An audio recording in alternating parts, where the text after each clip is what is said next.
بسم الله والحمد لله والصلاة والسلام على رسول الله.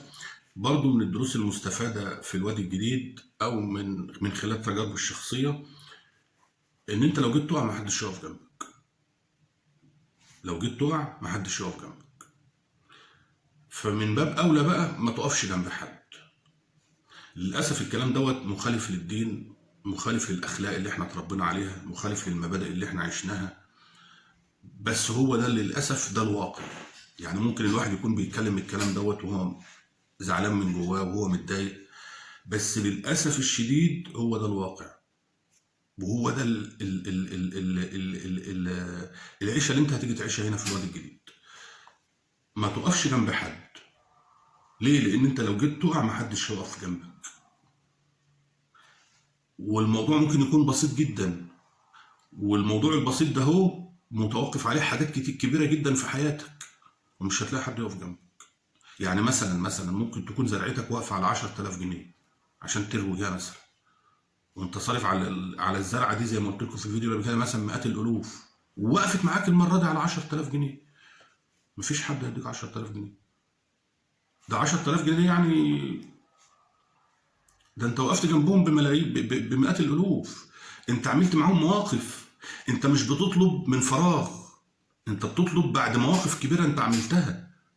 لا حد هيفتكر لك مواقفك، ولا حد هيفتكر ظروفك، ولا هتصعب على حد، ولا حد هيحطك في دماغه اصلا. لا ده انا ممكن اقول لك الاسود من كده.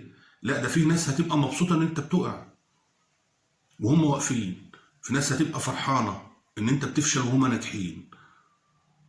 طب مواقف اللي فاتت يا جماعه يا باشا اذ بالله واشرب ميتها. محدش قالك تقف جنبي، محدش قالك ان انت يبقى عندك مبادئ واخلاق ودين. اشرب. شغل المرجله في الوادي الجديد، واظن الكلام ده مش في الوادي الجديد بس، الكلام ده بقى في مصر كلها، بقى في الدول كلها بالطبع الا من رحم الله. والا من رحم الله دي نادر جدا جدا جدا. فاحنا بنتكلم على القاعده العامه، احنا بنتكلم على الغالب الاعم. غالب معامله الناس النداله. عيش ندل تموت مسطور.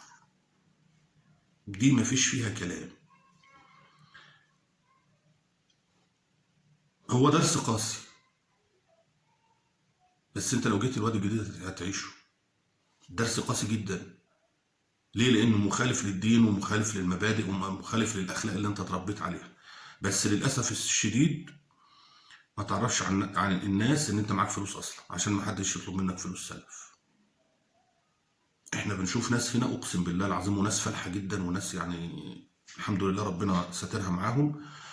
تلاقيه راجل ماشي في وسط الناس ومش باين عليه حاجه خالص، وتلاقيه شغال شغل 10/10 وماشي دنيته ماشيه 100 هو ده اللي مطلوب.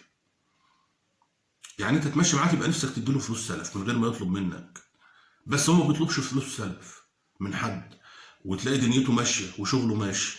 هو ده اللي مطلوب في الوادي الجديد. هو ده النموذج الامثل في الوادي الجديد. ان انت تبقى عايش محدش يعرف عن مادياتك حاجه، وامورك ماشيه تمام، ومظبط نفسك تمام، ودنيتك تمام. حد طلب منك فلوس يا باشا معلش انا معيش.